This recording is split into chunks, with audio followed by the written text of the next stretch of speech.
What up, Laker Nation? It's your boy DTLF, and back with some more breaking news. This time it's not directly regarding the Lakers. However, it has some serious implications of what the Lakers are going to do moving forward with the trades and free agency. So, interesting day for a trade.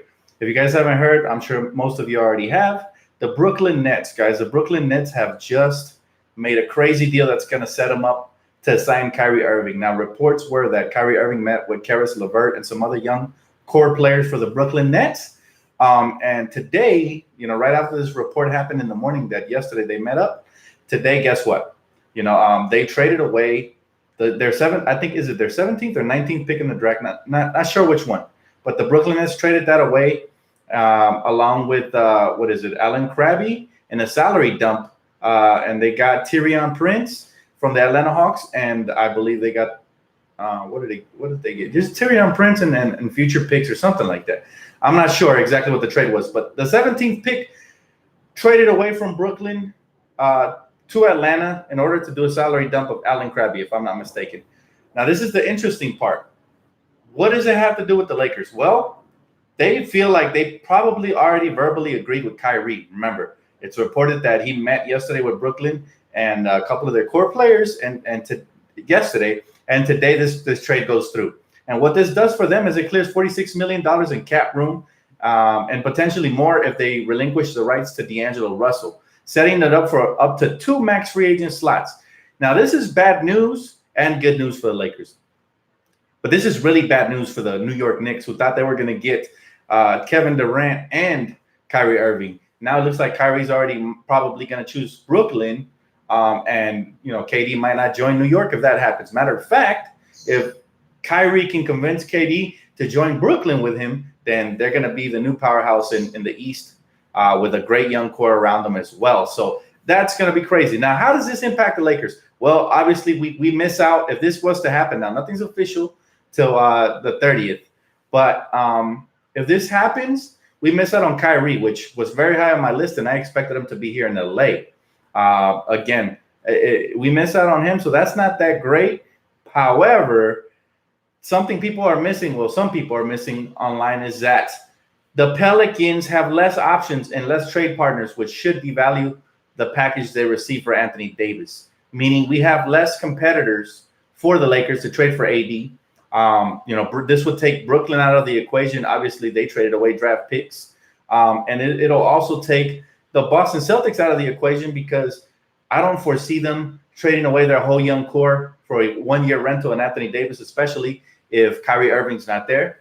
And it takes the New York Knicks out of the equation as well, because if they can't land Kyrie and KD, then they have no reason to trade for AD, to give it all up, just for one, just for one player. So I'll say this. It took probably 3 teams out of the running just like that. And right now it's probably a 2-team race between the Lakers and the Clippers. However, will the Clippers gut it all just to screw over the Lakers? I'm not sure if that's their best. I think they will have to land a max free agent first in order to try to re-sign Anthony Davis. So the Lakers are in the driver's seat here. And what that tells me is that we shouldn't give up the package we were giving up at the trade deadline. That was the whole young core, including this pick. If we give that up now, after we basically missed on an opportunity to have 2 postseason runs with AD last season and this season, then it will be a bad trade on our part. We're in the driver's seat. Look, we can go up to the Pelicans and say, all right, y'all want to hold on to Anthony Davis? Go for it. But nobody's given up near the package, even before those teams were out of the equation, that we were, period. And if the Clippers aren't in the AD sweepstakes, and I don't know who else could pull in, but all I'm saying is, look, nobody around the league. We just took out our probably biggest competitor in the Boston Celtics, right? They could have offered a Jason Tatum, Jaylen Brown, 14th overall or 13th pick they have in the draft this year. But if they pull out based on Kyrie Irving's decision, then we're definitely in the driver's seat. And we can offer something along the lines of either Brandon Ingram or Lonzo Ball, either one, and Kuzma plus the 4th. That's more than enough. They should let us keep either Lonzo or Ingram if this is going to happen, right? We have to keep either Lonzo or Ingram. And honestly, I would just offer their pick of Lonzo or Ingram plus Kuzma in the fourth. I wouldn't even throw in Josh Hart at this rate. So we have to relax. I know a lot of people are coming through. They're saying, "Dan, you're crazy. AD's a once in a generational talent." I've heard this before. I've heard it before. Carmelo Anthony, I know there's not in the same bracket, but still, man, when you are the desperate team, most 9 times out of 10, you end up being the loser of the trade, even if you land a max free agent. That's all I'm saying. Hey, John Doe, appreciate the donation, brother. Thank you so much. But 9 times out of 10, when you execute a trade where you're giving up everything and you're left basically with just LeBron and Anthony Davis, and now you have to bank on a free agent. Remember, Kyrie's now off the market. Who are you going to get? Jimmy Butler? Then who's going to run your point? Right? So we have to either keep Lonzo or Ingram in order for this to be a solid trade for the Lakers. And it's still going to hurt giving up all of that. And it works out for the Pelicans too. From their end, look, they're going to have Zion Williamson. They still have Drew Holiday either to keep him, to hold on to him, or to trade him away for even more young assets and more draft picks, right? And then they're going to have, of course, either Brandon or Lonzo plus Kuzma and the fourth pick, which they can use to draft whoever they want, whether that be Jarrett Culver or Darius Garland, whoever they want. So at the end of the day, it's a good deal for both sides. They get a boost in their rebuild, and we get that contending team plus the side piece we get to keep, whether it be Lonzo or Ingram. I'm praying for Ingram. That would be amazing if we get to hold on to him. But reports are saying that David Griffin loves Ingram, so most likely it'll be Lonzo. We hold on to Lonzo as our primary playmaker, elite defender. We add Anthony Davis, LeBron, and another max free agent, potentially Jimmy Butler. Now we're rolling in the right direction. It's a win-win for both sides. So worst case scenario, we get to keep Kuzma. And I'd still be happy with that. But, like I said, Lonzo or Ingram to me is the way to go as far as keeping one of the core. As much as I love Kuzma, the other two seem to have a higher ceiling. And one of the two, if not both, is going to be transcendent players in this league. I just know it. So, again, no more competition. This trade that just happened is to clear up cap space for the Brooklyn Nets to do one of two things. This is great for Brooklyn. They get to do one of two things. They either get to sign Kyrie and hold on to D'Angelo to continue to add to that core of young talent that they have, and maybe next season add somebody else, or they can sign Kyrie and try to convince KD to join him, or Kawhi or somebody to come to Brooklyn with Kyrie, Karis LeVert, Spencer Dinwiddie. They have options. So this is great for Brooklyn as well. I think if this happens, if everything gets executed according to plan, the two biggest winners in free agency will be Brooklyn if they sign 2 max free agents, and the Lakers if they pull off a solid trade for Anthony Davis, then sign another max free agent. The biggest losers would obviously be the Boston Celtics, who would be left high and dry. It would be the Clippers, who I didn't never predict they would sign 2 max free agents. They'd be lucky to get 1, but a lot of people have them as a favorite. So this would be the best case scenario for both Laker fans and Brooklyn fans. So shout out to Brooklyn for helping eliminate some of the competition, even if they land Kyrie, who I really love. I'd rather him go to Brooklyn and stay in Boston, and I can cheer for Kyrie again. At least he's in Brooklyn, not in Boston. But the bottom line, like I said, today was a huge victory for the Lakers as far as getting a trade package for Anthony Davis completed in our favor. And hopefully we'll be able to hold on to 1 to 2 young core pieces. It would be a huge win for us, even though we're giving up a lot. If we're able to hold on to Brandon or Lonzo, that's a victory. All right. And then if we could also add to that, if we can also hold on to, like, let's say Josh Hart or a Mo Wagner, that's another victory, right? Because I'm looking at these young pieces as commodities to the team once it's gutted down. Once we give up all those young core pieces, then we're going to need those players even more, right? To take off some pressure from Anthony Davis and LeBron. Guys like Lonzo are going to have to step up. Josh Hart, step up. Mo Wagner, whoever it is we keep, are going to have to step up. But the biggest fail on the Lakers front will be if they get desperate. If they say, we lost another free agent. There goes Kyrie.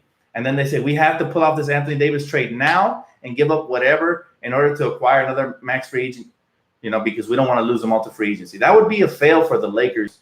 We don't just want to end up with 3 max free agents, which sounds really nice, and it's going to have us competing for sure. But then we'll have no other good role players unless, of course, assuming they get to get a bunch of players like J.J. Redick and Marquise Morris to take pay cuts and come play with the Lakers. Bottom line, though, if the Lakers have to stick to their guns and they have to be firm about this, even if it risks losing AD, it's going to be similar to when, the Pacers rather trade Paul George to the Thunder for a lesser package than what the Lakers were offering than to the Lakers.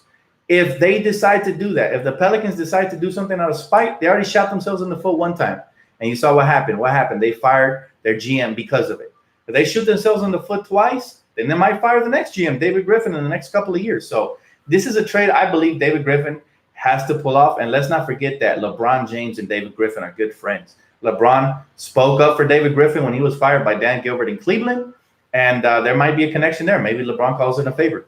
But honestly, I believe that a trade of either Brandon or Lonzo plus Kuzma in the 4th pick and potentially a future first-round pick just to sweeten it for them is more than fair. And if they don't believe that's more than fair, what's a better deal out there? I'll wait. I mean, I don't think anybody's going to throw a better deal than that for a potential one-year rental. I mean, are the Boston Celtics really stupid enough to trade Jason Tatum, Jaylen Brown, and I'm sorry about the ice cream truck, guys. I apologize about that, but it should be gone right now. If they are stupid enough to trade Jaylen Brown, Jason Tatum, Marcus Smart, and future picks for AD for a potential one-year rental, that's going to be really bad on their part. And that could be the exit of Danny Ainge if he does something stupid like that, especially if AD leaves the next year. So everybody has to play it very, very smart. And nobody, I saw a lot of tweets out there of people saying, you guys aren't real Laker fans if you don't want to do this trade of the whole young core and all the assets we have for Anthony Davis. That's the best duo you're going to see in the NBA. Anthony Davis and LeBron. I agree with that. However, we have to take in consideration that LeBron is going into his 15th or 16th season. I lost count. And he's older. Father Time is going to eventually start knocking. So if he ever gets injured, God forbid it, next season, Anthony Davis is going to need more than just an injured LeBron to get past the 1st, 2nd, and 3rd rounds. He's going to need another max free agent and potentially good role players. So that's where the Lakers have to be smart. And somebody commented to me, and they said on Twitter, they were like, well, you're wrong, Dan. You need depth for the regular season, but not the playoffs. That's also false because, look, Golden State had a lot of depth, and they're losing the series because a lot of injuries. Not to discredit Toronto because I have them winning in 7. I've had them all year winning in 7. But depth does matter, not just in regular season, but especially in the playoffs. Even if the rotations are shorter, injuries do occur, and that's when you need good bench depth to come in and step up and win you games. Now, these are my thoughts on this trade that happened today between Brooklyn and the Atlanta Hawks. Also, from the Atlanta Hawks front, they make out like bandits. They were able to take on some salary, but they get another pick to add to their – they already have 8 and 10, and now they have 17th, and I think they have 29th as well. They could also put together a package and land themselves a star if they want somebody to go alongside Trae Young, like potentially a Bradley Beal, or who knows, maybe somebody else comes out in the market later on during the trade deadline. You never know. So Atlanta acquired more assets for sure, and that's good for them. So I thought today biggest winners were the Lakers, Brooklyn Nets, and the Atlanta Hawks. And I couldn't be happier. Like, Boston loses because obviously if Kyrie's gone, they're left with no superstars and a bunch of young up-and-coming players. But maybe even Teddy Rozier isn't happy. Maybe even he leaves.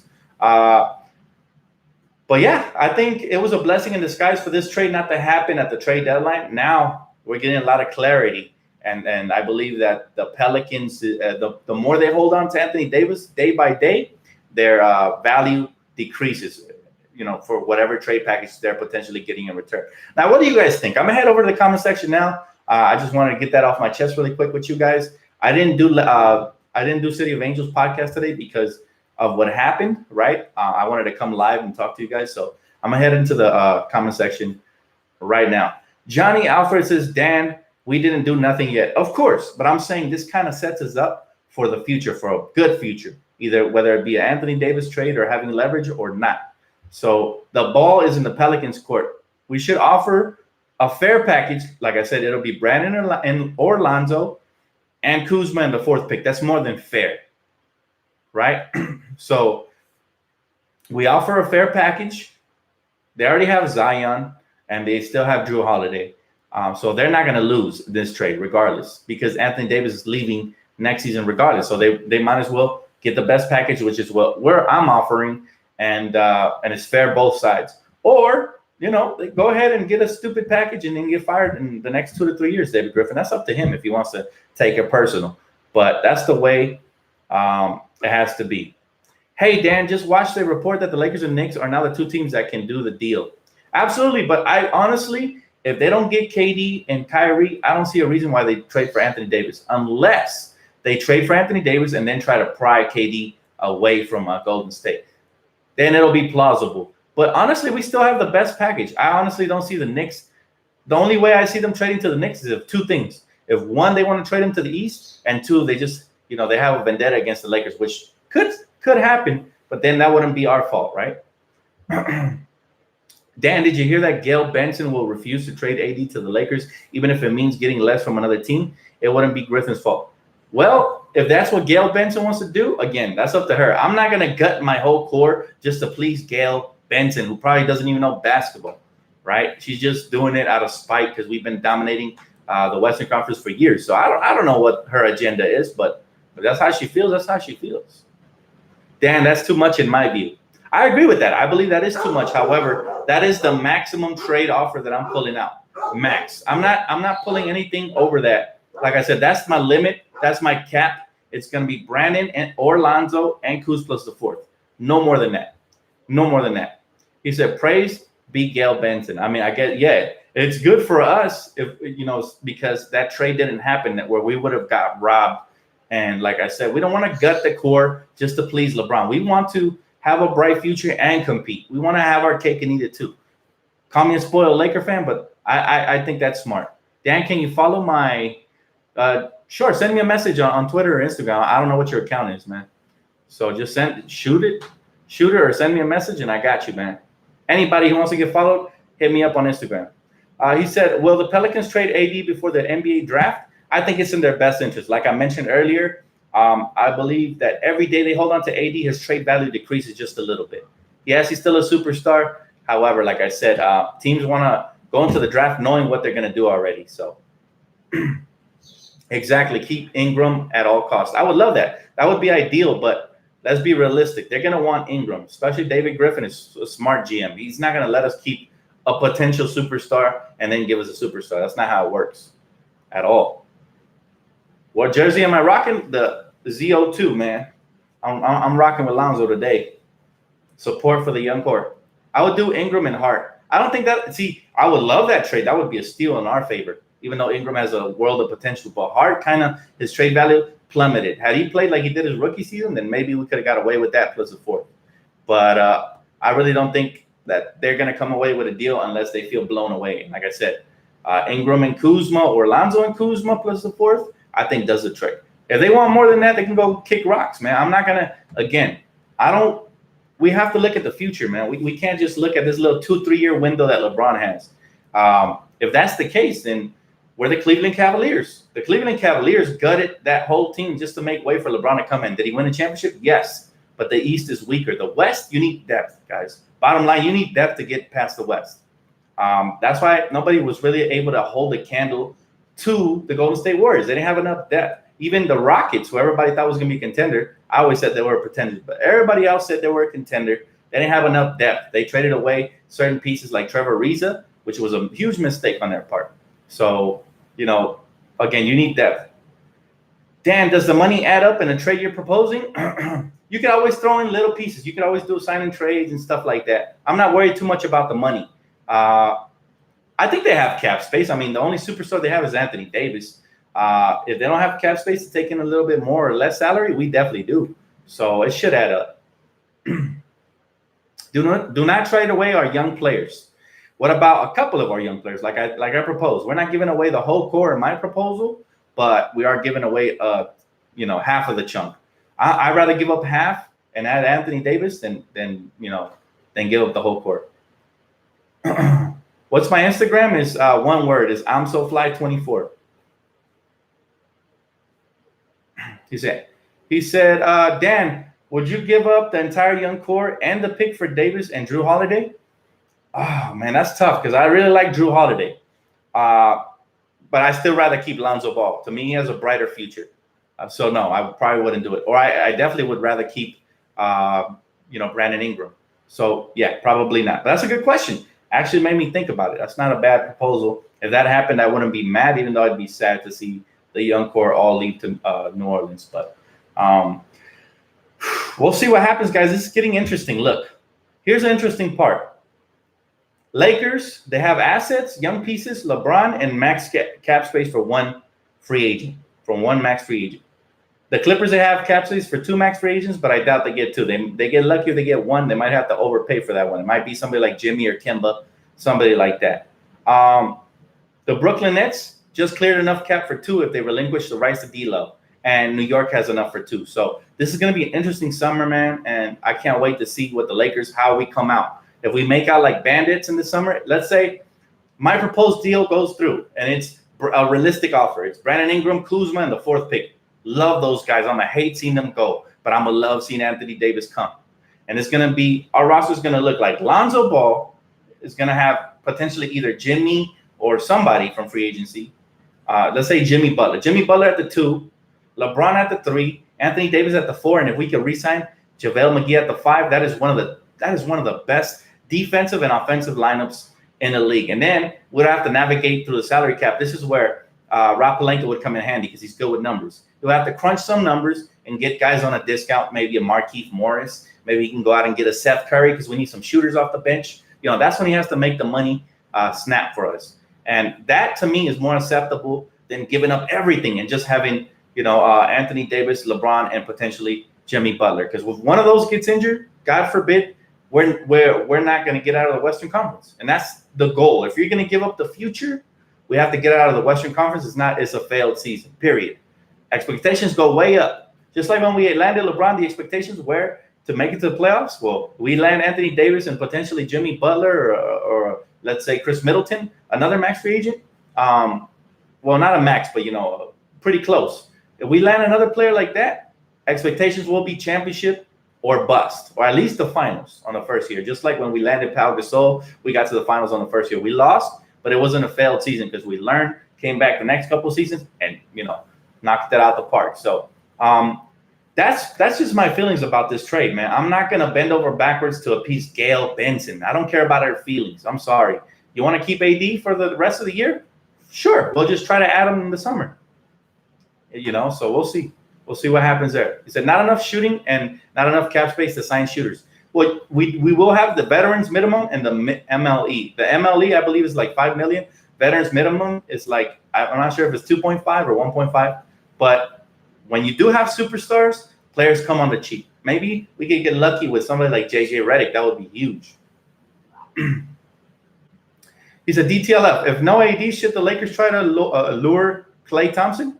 I mean, if he's available on the market, sure. We have to go with plan B, C, and D. We have to move down the list. Some people have said Nikolai Vucevic as well. But yeah, I mean, Klay would be a good option. I'm not in love with the player, but he would be very effective alongside Lonzo and LeBron, definitely. But like I said, it'll be interesting to see what happens.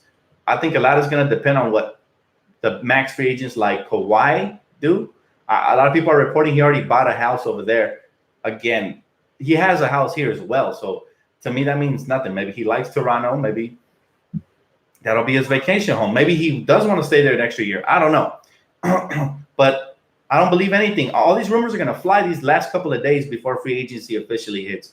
Till the clock strikes 3 o'clock Pacific time on the first day of free agency, and we actually start seeing the signings, I think they're going to fall like dominoes. I think depending on where KD, Kawhi, Kyrie, Klay, Jimmy Butler, where all these guys go, that's going to really determine where role players start landing as well. Because role players always sit back and they look around. They're like, let's see what super team forms that we could just, they're like leeches. They just latch onto it. So it'll be interesting. You say, yes, DeAndre Jordan on the cheap. I prefer JaVale McGee than DeAndre, but if JaVale's not available, then that's definitely an option to look at. Brook Lopez is another one. We had him already, though, so who knows if he's even looking this way. They got to swing for the fences on the AD trade. On the contrary, my friend, I believe the Pelicans have to swing for the fences on the Laker trade. We have the best package, and we should sit back and wait till we get a fair offer. And like I mentioned, my offer is fair. So, Dan, I think your dog is trying to break some news. Man, bring back Reggie Bullock, though. Reggie Bullock would be solid, assuming we land a max free agent and we have Anthony Davis. If not, we have to go to plan B and C. There's better free agents to be had, but we'll see. Both JaVale and DeAndre, I mean, yeah, I don't mind. More depth, better. But both of those guys can't shoot free throws that can sit. Well, actually, JaVale's a solid free throw shooter. Both of those guys are kind of similar players, even though I like JaVale a little bit better skill-wise. So I'm not sure if we want the same thing, but I mean, hey, DeAndre takes the MLE, I'll give it to him. The Pelicans want too much. Ingram and the fourth pick is enough. They're not gonna. I doubt Ingram and the fourth pick is enough for them. I think they're gonna want Ingram and Kuzma or Lonzo, but no Lonzo. They have to pick either Ingram or Lonzo, in my opinion. We have to keep one. But I will be devastated if we give up everything we offered at the trade deadline. 1 year later, I truly will be devastated. I'll be sad, guys. I'll be heartbroken, and the only thing that'll mend my heart will be a championship. Bottom line. Keep KCP with the MLE. Again, Martin, great question, but depending on who we sign, if we need shooters who could play D, maybe KCP less. Maybe we get him for the veterans minimum. I'm not even sure if he qualifies for that. But, yeah, I don't want to spend too much money on KCP because he's inconsistent. That's one thing we found out about him. However, he was kind of finding his niche late in the season. I don't know if that's who he's going to be moving forward. So it's a coin flip with that guy. If we end up with Jimmy Buckets, I would be happy. Definitely. He's a two-way player who can score and lock down. So I'd be happy too. Let's not forget that the expectations for the Lakers from the media standpoint is we land nobody. We strike out. The media is hoping for storylines and drama in LA. They're hoping, ESPN especially, they're hoping that, we whiff on the Anthony Davis trade. We don't sign any max free agents and LeBron requests a trade. That would be the best headline for ESPN. It would probably be a sports article in the LA Times that's called, I don't know, what would they call it? The Lakers strike out. I don't know. But bottom line is that's what the media wants. Now, we Laker fans know a little bit better. We know that it's a win-win no matter what happens. Let me just refresh your guys' memory of what this roster currently has. All right? Just for those of you guys that are being pessimistic, because I know a lot of Laker fans that right now aren't too happy. They're just wanting the Lakers to trade for AD no matter what. But let's say worst case doomsday scenario. We have Lonzo. We have Brandon Ingram. We have Kuzma. We have the fourth pick. We have Josh Hart. We have a good coaching staff, potentially a great coaching staff. We have LeBron. Worst case scenario, we miss in free agency. We don't trade for AD because they want to be petty and trade him away to New York or whatever. And LeBron James requests a trade. We still have a great young core. We still have a great coaching staff. And we have LeBron James. If he requests a trade, then he becomes a trade asset. You can expect another young piece added to the core if that happens, and potentially a veteran and a future first-round pick, because LeBron James is still worth that. So then, we would have multiple conversations of what young piece would we like, and who's close enough to win a championship that would give us a young piece moving forward. And the one team that comes to mind is the Philadelphia 76ers. I do not like Ben Simmons. However, he has a lot of trade value. And even if we don't land him here, maybe we could flip him to another team for another young piece. I don't know. But if it's not Ben Simmons, I would prefer Joel Embiid. If we could have this young core of Lonzo, Ingram, Kuz, and Josh Hart, potentially Mo Wagner, depending on how well he develops, and we're able to flip, let's just say hypothetically speaking, we flip LeBron to Philly for Joel Embiid. Let's just say that Philly's feeling lucky and they don't like the fact that Joel's always injured. I don't know. Anything's possible. If we had Joel Embiid with Lonzo, Kuz, Ingram, Josh Hart, we have the brightest young core in the NBA period. And I already feel like we have a top 3 young core. It's up there with the Timberwolves, who basically only have Karl Towns. It's up there with the Philadelphia 76ers. So to me, we have a top 3 core already. So I'm not saying we should flip LeBron, but that is the worst case scenario. Worst case scenario, he requests a trade because we didn't land any max free agents. We're still going to come out winners as fans because at least we didn't give up the young core. And LeBron only has a couple years left in his contract. So it might be a blessing in disguise down the road. However, best case scenario is Anthony Davis trade. We keep a young core piece. LeBron James is still healthy and with us. And we compete for a title. And we add a max free agent. That's the best case scenario. And that's what I'm hoping for as a Laker fan.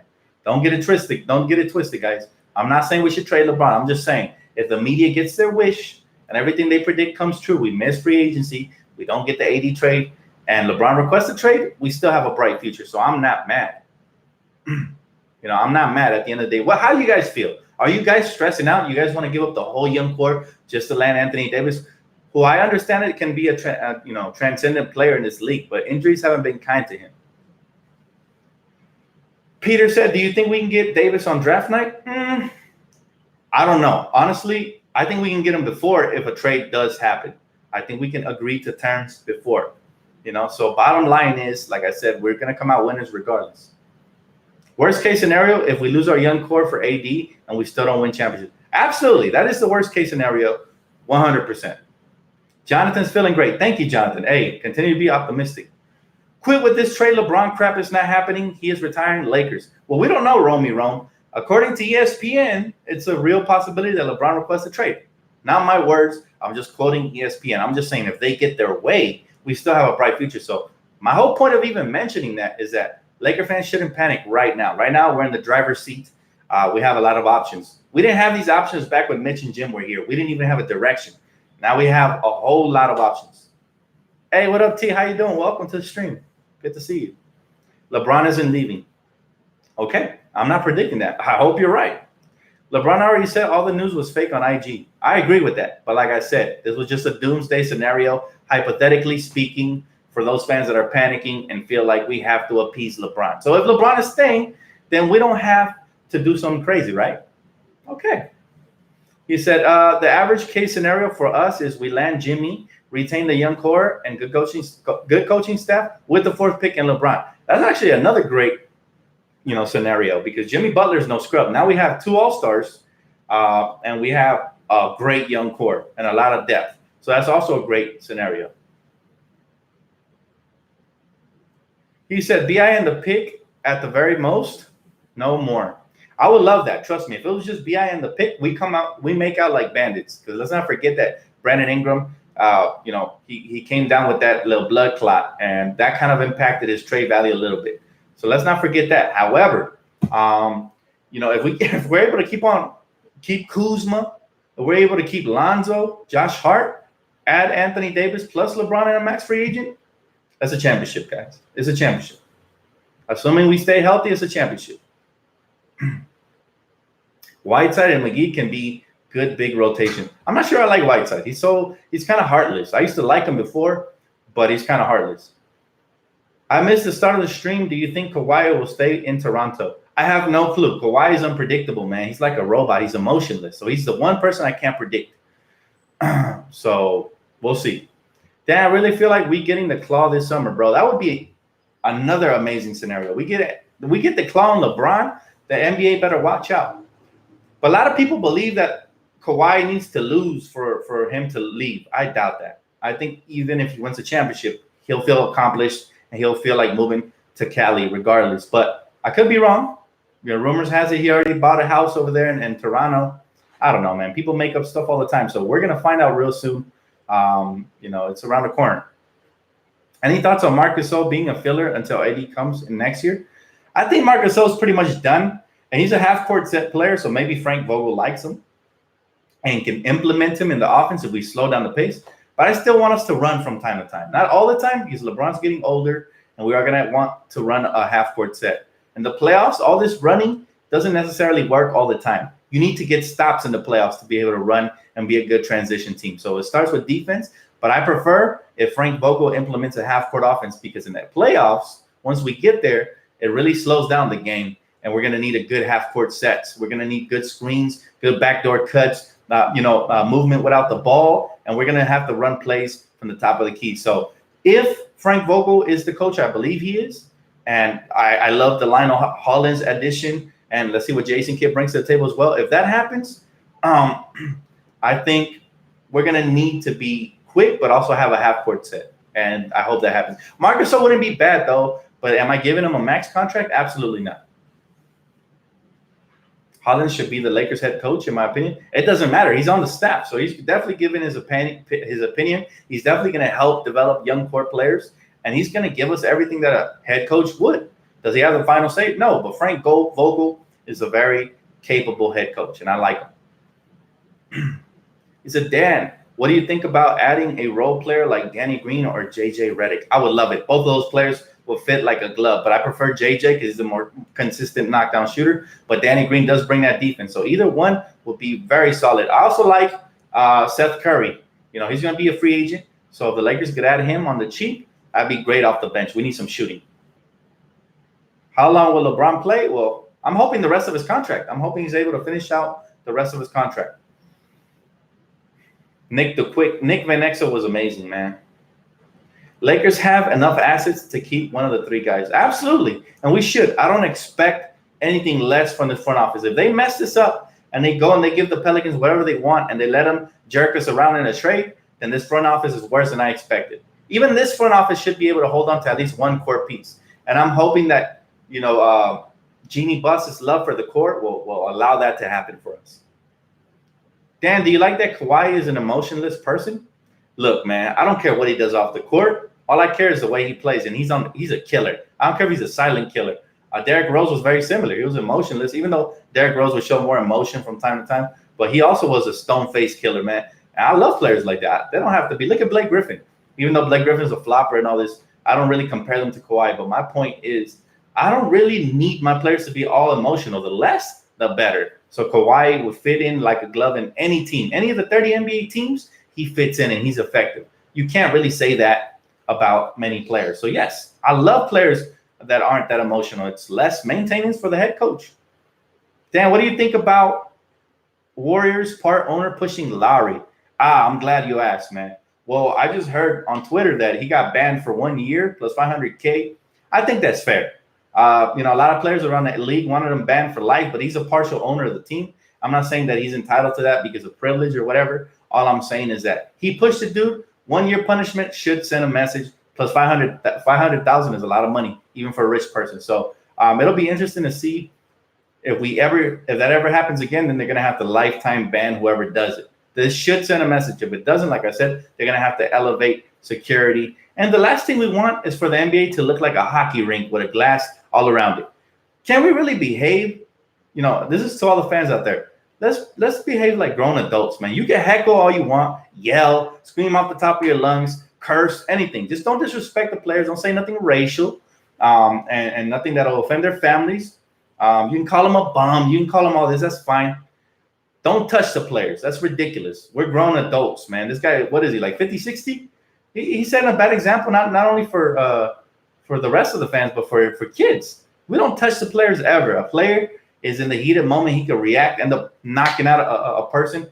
Let's remember what happened with Ron Artest and Steven Jackson. And, keep your hands to yourself. Perfectly said, Lewis.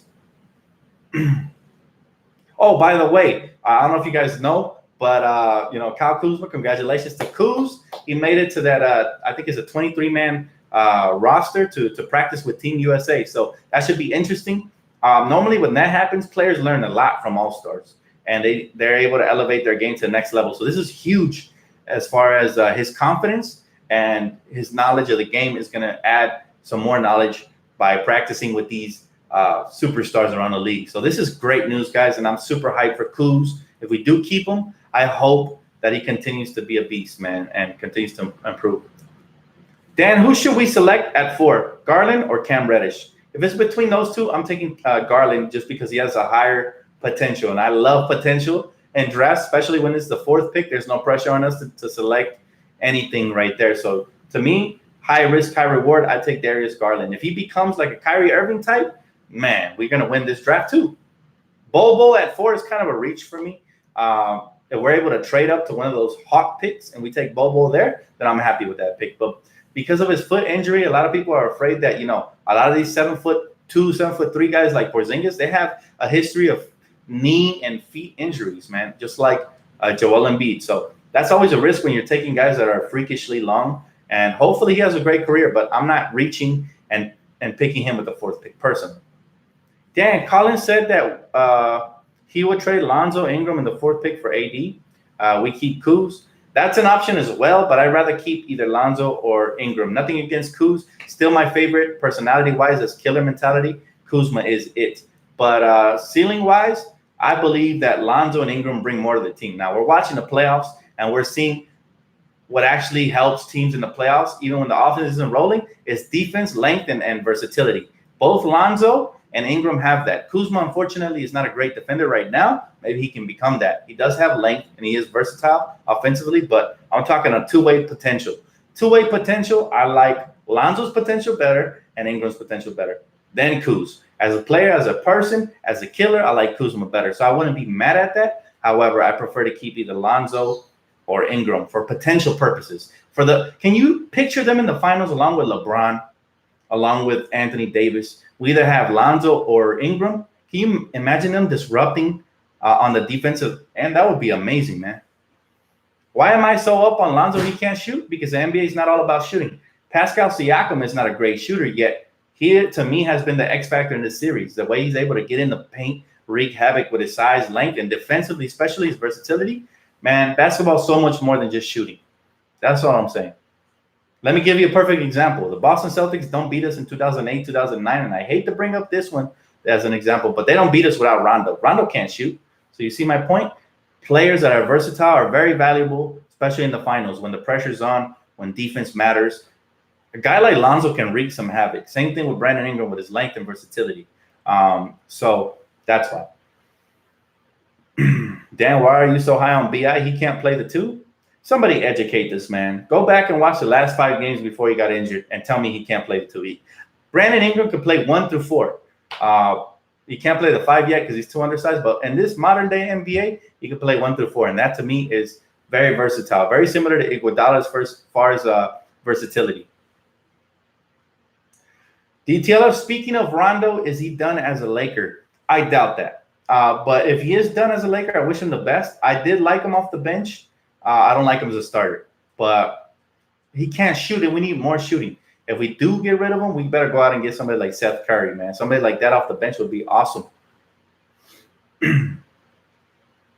Dan, who should we select at 4, Cam or Garland? Garland.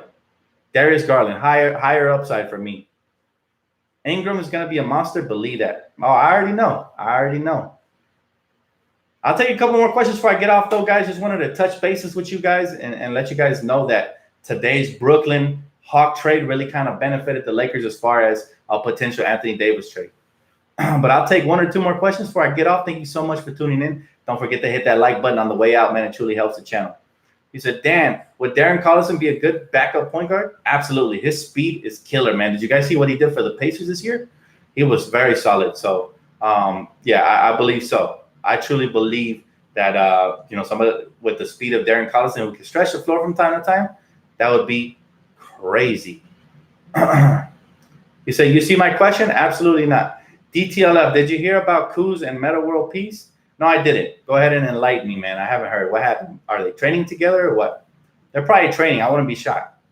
By the way, Lonzo moved closer to the practice facility, so that's great to hear. This is going to be his first official offseason working out, so I can't wait to see. He already looks more swole. I saw an Instagram video of him. He looks more swole. So shout out to Lonzo, Ingram, Kuz, and Josh Hart. Hopefully they continue to put in work. He said, do we have a chance to get D'Angelo again? That would be like plan C, man. Let's just say we whiff in free agency and we need a shooting guard. I think him and Lonzo would be sweet in the backcourt. Do we get him, though? I don't think he comes back simply because the way we traded him and Magic Johnson bad-mouthing him. He would have to show huge maturity in order to come back and want to play with LeBron and the Lakers. So I don't think he's matured to that level yet. But, I hope he did because that would be great, crazy, right? But, yeah, I really think we don't get D'Angelo. I don't think so.